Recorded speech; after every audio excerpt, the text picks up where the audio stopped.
लौट के आऊंगा। संदीप जी 20 सेकंड में। जी जान लीजिए कि भारत की विदेश नीति इजराइल में लौंडा नाच करने से भी नहीं चलेगी, और ना अमेरिका तय करेगा, ना इजराइल तय करेगा। क्या जवाब है? क्या करेगा? ये क्या भाषा है विद्या जी? पहली चीज क्या लौड़ा नाच क्या बोल रहे हैं? ना, ये किस तरीके की भाषा इस्तेमाल हो रही अभी है हमारे राधिका देश के खेड़ा ने कहा प्रधानमंत्री कि की? भाई आप ये देखिए कि इजराइल का विपक्ष प्रधानमंत्री नरेंद्र मोदी का स्वागत कर रहा है, जबकि विपक्ष इजराइल के जो प्रमुख हैं नेतन्याहू उन पर हमलावर रहता है, उसके बावजूद वो स्वागत करने के लिए खड़े हैं। आपको बोलते हुए न शब्दों की मर्यादा है, न देश का ध्यान है। आप ये कह रहे हैं कि भारत नंगा नाच करने जा रहा है वहां पर। आप ये कह रहे हैं संदीप त्रिपाठी? नहीं, नंगा नाच मैंने नहीं कहा, मैंने कहा लौंडा। आपको शर्म नहीं आती है? माफी मांगिए, माफी मांगिए। जो काम करके आए उनसे, जो काम करके आए क्या होता है? उनसे कहिए माफी क्या मांगे। होता है? वो कह दे कि लौंडा नाच नहीं किया उन्होंने। अरे आप लोगों की जुबान इतनी खराब हो चुकी है संदीप त्रिपाठी, आप लोगों की जुबान इतनी खराब हो चुकी है, मोदी विरोध में आप लोग इतने अंधे हो चुके हैं। आप लोगों का लहजा, आप लोगों के शब्द इतने खराब हो चुके हैं कि आप भूल जाते हैं कि कहां देश हित है, कहां देश है, कहां देश के लिए बोलना है, कहां सत्ता के लिए बोलना है और कहां मोदी के लिए बोलना है। विद्यानाथ जी, पहली बात आप अशोक यादव जी, अभी पहले गाजे का रोना रोना है। रुक जाइए अब संदीप त्रिपाठी, रुक जाइए प्लीज। मैंने आपको मौका दिया था लेकिन आपने गंवा दिया, ठीक वैसे ही जैसे देश ने आपको मौका दिया था और आपकी पार्टी ने गंवा दिया।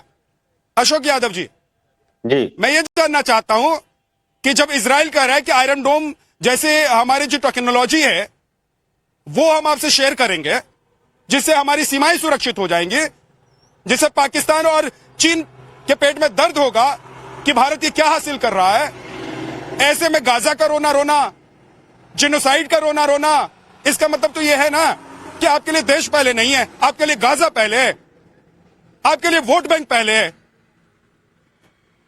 देखिए विद्यानाथ भाई, किसी भी देश से जो सामरिक रिश्ते होते हैं वो रिश्ते तो अलग तरह के होते हैं। वो सामरिक रिश्तों में कोई भी देश अपनी सामरिक जो लाभ होता है वो खोजता है।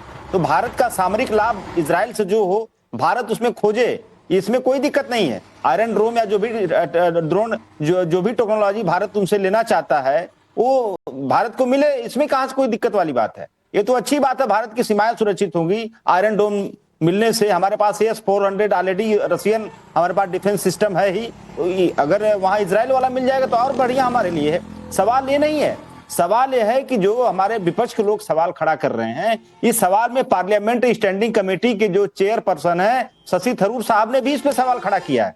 और थरूर साहब ने पूछा है कि जब वहां पर रीजनल तनाव चरम पर है, इजराइल, अमेरिका और ईरान, अरे इस तनाव के बीच हमारे देश ने एडवाइजरी भी जारी की है ईरान में जो अभी हमारे लोग हैं वो जल्दी जल्दी निकलें।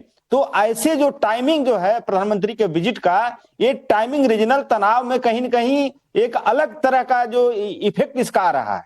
तो भारत गुटनिरपेक्ष रहा है, भारत किसी इस तरह की चीजों में भारत किसी झंझट में नहीं पड़ता है और न ही पड़ना चाहिए। सवाल सिर्फ यही विपक्ष उठा रहा है। और दूसरा सवाल उठा रहा है कि गाजा में जो जेनोसाइड, लेकिन मुझे एक बात बता दीजिए, आप लोग ये कह रहे हैं कि टाइमिंग को लेकर सवाल है। आप एक इतनी बड़ी पार्टी, सत्ता में रही हुई पार्टी, आपकी पार्टी के प्रमुख मुलायम सिंह यादव केंद्र सरकार में मंत्री रहे हुए हैं। आप लोग ये बचकानी बातें तो नहीं कीजिए प्लीज। आप लोग तो अगर ये कहेंगे कि भैया इजराइल का दौरा हो रहा है, ऐसे वक्त में नहीं करना चाहिए, वैसे वक्त में करना चाहिए। भाई अगर किसी देश के प्रमुख के साथ हमारे देश के प्रमुख की मुलाकात, मीटिंग तय होनी है तो 4 दिन पहले तो तय होती नहीं है सर, है ना। ये तो पहले से तय होता है कि कब मिलना है, क्या मिलना है। और भारत ये देखकर तो जाएगा नहीं इजराइल या वहां के इजराइल के प्रमुख से मिलेगा कि भाई गाजा में तुम ये कर रहे हो, हमको तुम कोई टेक्नोलॉजी दे रहे हो, हम वो नहीं खरीदेंगे तुमसे। और मुझे एक चीज बता दीजिए दीपक बोरा जी, कि क्या आज से पहले प्रधानमंत्री नरेंद्र मोदी के इस पद पर बैठने से पहले देश का कोई प्रधानमंत्री ऐसा है जो किसी देश में गया हो, संसद में उसने अपनी बात रखी हो और वहां के राष्ट्र प्रमुख और उस देश को बुरा भला कहकर आया हो? क्या यह रणनीति होती है? क्या यह विदेश नीति होती है? बहुत बहुत धन्यवाद sir, thank you very much. क्षमा चाहता हूं कि मैं लेट हो गया आपसे ज्वाइन करते हुए। मैं बता दें, मुझे 52 साल हो गए कूटनीति में, 75 साल की मेरी उम्र है। जो मैंने देखा है अपने करियर में सर, भारत में हम लोग चाणक्य की संतान है। किसी देश के साथ हमारे संबंध बायलैटरल होते हैं। अब मैं आपको बताता हूं सर, अभी हाल ही में ब्राजील के राष्ट्रपति यहाँ पे आए हुए थे, शायद आपने नाम सुना होगा उनका, लूला। और अमेरिका के साथ बहुत गाली गलौज है उनका। अमेरिका हमारा दोस्त है, हमने लूला को मत बोला, मत आ यहाँ पर। फिर अल्टीमेटली क्या होता है, लूला साहब अमेरिका चले जाते हैं, वहां पे उनकी दोस्ती बन रही है। सर, अगर हम अपने बायलैटरल रिलेशनशिप को किसी दूसरे देश के पे गिरवी रखेंगे, हमारे को तमाचा पड़ेगा और हम अपनी कूटनीति को संभाल नहीं पाएंगे। We have the best diplomacy in the world, हम जानते हैं सर, मैंने भी ये देखा है। कहीं जाते हैं बहुत पहले हम डिसाइड कर लेते हैं। अगर कोई ऐसी, अगर वो जंग की स्थिति में होते, एक दूसरे पे गोलियां बरसा रहे होते, शायद हम रिकंसिडर करते। इस समय तो तनाव की स्थिति है। अब मैं चाहता हूं सर कि जो हमारे बड़े बड़े लीडर्स हैं, दुनिया में कौन सा देश है जहां तनाव नहीं है इस समय sir? Do you know that there are more than 100 ongoing kinetic conflict, 100 से ज्यादा। मैं अफ्रीका जाऊं कि नहीं सर, वहां पे भी तनाव चल रहा है। मैं एशिया में जाऊं कि नहीं, वहां भी तनाव चल रहा है। मैं लैटिन अमेरिका जाऊं कि नहीं, वहां भी तनाव चल रहा है। तो कहां जाऊं मैं सर? चंद्रमा पे। रियलिटी इज सर, हम लोग अपनी, अगर आप कूटनीति समझने की कोशिश करें सर, लीव आउट पॉलिटिक्स, मैं पॉलिटिक्स में इन्वॉल्व नहीं होता सर, वो आप लोग करते हैं। लेकिन जो रियलिटी ऑन द ग्राउंड है, अब मैं दो चीजें आपको बहुत जल्दी से बता देता हूं सर। पहली बार जब मैं मिला था, आपने नाम सुना होगा गोल्डा मेयर का, उनको आयरन लेडी कहते थे, मिसेस गांधी से उनको कंपेयर करते थे। मैं पहली बार उनको मिला था एक डेलीगेशन के साथ, वो प्रधानमंत्री नहीं थी, 1990s। उस वक्त उन्होंने कहा, हमने उनसे कहा, हमारी डेलीगेशन, मैडम बड़ा अच्छा है कि हम अच्छे संबंध अब बना रहे हैं ऑफिशियली, हम लोग बहुत देर से इजराइल आना चाहते थे। कहती है हम इंतजार कर रहे थे लेकिन आप नहीं आए। दूसरा, मैं आपको एक कॉन्वर्सेशन बता देता हूं सर। 9/11 हुआ था अमेरिका में, मैं स्पेन में था। मेरे इजरायली काउंटर पार्ट मुझसे मिलने आए और कहते हैं कि जो कुछ हुआ है 9/11, भूल जाओ दुनिया को, भारत और इजराइल को मिलके आतंक का सामना करना पड़ेगा और कोई आपकी मदद के लिए नहीं आएगा। ये उनके विचार थे उस समय के। सही थे, गलत थे, जो आप कहना चाहते हैं आप कहिएगा। लेकिन मेरा ये मानना है कि हमने जो संबंध इजराइल के साथ बनाया, उन्होंने कभी धोखा हमको नहीं दिया और हम भी उनकी इज्जत करते हैं सर, वो हमारी ठीक है इज्जत सर, करते हैं। ओके। ऐसे देश के ओके। साथ हम कभी अपने एक बात तो क्लियर है कि भारत और इजराइल के मिलने से पाकिस्तान को दर्द हो सकता है, चीन को दर्द हो सकता है, ये बात समझ में आती है, और किसी हद तक फिलिस्तीन को भी परेशानी हो सकती है। लेकिन भारत अपने हित के लिए, अपने फायदे के लिए किस देश में कहां किससे क्या डील करता है और भारत के प्रधानमंत्री किससे मिलते हैं, भारत को ही तय करना है। तो तनाव वहां नहीं है, तनाव यहां पर है। अशोक यादव जी जल्दी से जवाब दीजिए। दीपक बोरा जी ने बताया कि भाई 100 से ज्यादा कॉन्फ्लिक्ट्स हैं अभी इस वक्त दुनिया भर में, तो क्या करें? प्रधानमंत्री हाथ पर हाथ रख के बैठ जाएं पीएमओ में और किसी देश का दौरा ना करें, किसी राष्ट्र प्रमुख से मुलाकात नहीं करें?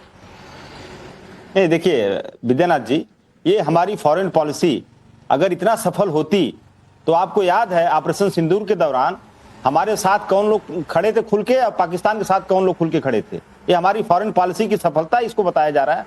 बड़ा आश्चर्य की बात है, फॉरेन पॉलिसी की विफलता इतनी कभी नहीं थी। जब से हमारा देश आजाद हुआ तब से लेकर के 2014 से आज तक जो फॉरेन पॉलिसी का विफलता कभी देश ने नहीं देखा था विद्यानाथ जी, ये तो डंके की चोट पर सबको पता है। दूसरी बात, फिलिस्तीन इंडिया का रिलेशनशिप आज से तो है नहीं, 1988 में ये भी पता है कि मुंबई अटैक हो गया, उसके बाद भारत ने, उसके बाद जो उस वक्त की सरकार थी, भारत की सरकार, उसने आर्मी को क्या करने दिया, उसने कौन सा ऑपरेशन किया, बताइए। आप लोगों को तो जरूरत ही नहीं थी फॉरेन पॉलिसी और फॉरेन कूटनीतिक व्यवस्था की। बिल्कुल, देखिए आप लोगों को तो जरूरत नहीं थी ना सर, क्योंकि आप लोग तो ये देख रहे थे कि पाकिस्तान पर अगर अटैक कर देगा भारत, अगर पाकिस्तान के आतंकी ठिकानों को तबाह हम कर देंगे, जैसा कि ऑपरेशन सिंदूर में हुआ, तो यहां पर एक वर्ग बिदक जाएगा, आप लोगों का वोट बैंक बिदक जाएगा। इसलिए कोई नहीं बोलता था, सब चुप थे। मरते हैं तो मरने दो, कटते हैं तो कटने दो, आतंकी आते हैं तो आने दो, नहीं देखिए डोजियर एक्सचेंज करेंगे। बिल्कुल, देखिए विद्यानाथ जी, आज लेकिन बदल गया ना सर। बिल्कुल, देख मैं बता रहा हूं क्या बदला, मैं तो बता रहा हूं। हिंदुस्तान में आजादी के बाद से इवन वाजपेयी सरकार में भी ये पॉलिसी नहीं थी। जो पॉलिसी मोदी सरकार ने लाई कि किसी भी आतंकवादी हमले का राजनीतिक लाभ उठाने की कोशिश करना, ये गजब की पॉलिसी सरकार की है। हर राजनीतिक हमले का राजनीतिक लाभ उठाना, हर आतंकवादी हमले का राजनीतिक लाभ उठाना, इतना जो बेशर्म सरकार तो कभी नहीं सत्ता में आई। दूसरी बात, जो विपक्ष आवाज उठा रहा है गजा में जो जिनोसाइड हो रहा है, राधिका जी जो जवाब हमास दीजिए। ने हमले किए थे, बस विद्यानाथ जी, जो हमास ने हमले किए थे अक्टूबर 2023 में, उन हमास के आतंकियों के ऊपर जो हमले हो रहे थे वो तो ठीक है, लेकिन वहां जो मासूम बच्चों की हत्या हो रही, महिलाओं की हत्या हो रही, उन्होंने क्या गुनाह किया है?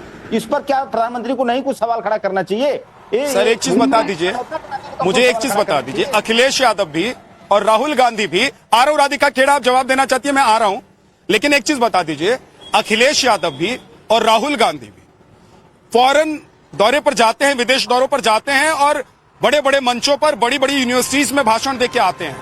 कितनी बार आप लोगों ने हमास का मुद्दा उठाया है, कितनी बार आप लोगों ने पहलगाम का मुद्दा उठाया है, कितनी बार आप लोगों ने पाकिस्तान समर्थित आतंकवाद का मुद्दा उठाया है, कितनी बार आप लोगों ने बताया है दुनिया को कि देखिए पाकिस्तान कैसे हमारे देश में आतंकी भेज रहा है।